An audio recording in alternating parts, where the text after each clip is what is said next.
දකිනවා එයාගේ රටේ මිනිස්සු ගොඩාක් දුක් විඳිනවා ගොවිතැන් කරන්න.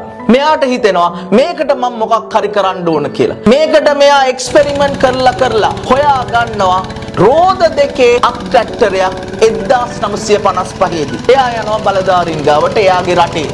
අයියෝ මේක වැඩක් නෑ කියලා රිජෙක්ට් කරනවා. ඊට පස්සේ එයා යනවා මැනුෆැක්චරර්ස්ලා ළඟට එයාගේ රටේ.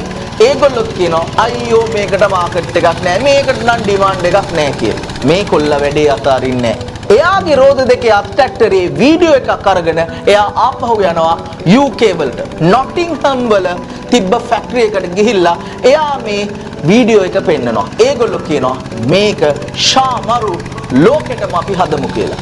මේ අත් ට්‍රැක්ටරේ හදලා මුළු ලෝකෙටම මේ කොල්ලා බෙදනවා. ඒෂියා වලට, ලැටින් ඇමරිකා වලට, ඇෆ්‍රිකා වලට, විශේෂයෙන්ම ජපානයේ තමයි මෙයාගේ ලොකුම මාකට් එක වෙන්නේ. ඒ විතරක් නෙමෙයි. එයාම රිජෙක්ට් කරපු එයාගේම රට අර නොටින්හම් වල ෆැක්ටරි එක එයා හදන අත් ට්‍රැක්ටරේ 11000 යුනිට්ස් ඉම්පෝර්ට් කරනවා 1975 වෙනකොට. මේ රෝද දෙකේ අත් ට්‍රැක්ටරේ හදපු ෆැක්ටරියේ නම ලෑන්ඩ්මාස්ටර්. මේ කොල්ලගේ නම ෆිලිප් රේවත විජේවර්ධන. අපි කියන්නේ රේ විජේවර්ධන කියලා. එයාගේ රට වෙන මොකක්වත් නෙමෙයි අපේ රට ශ්‍රී ලංකාව.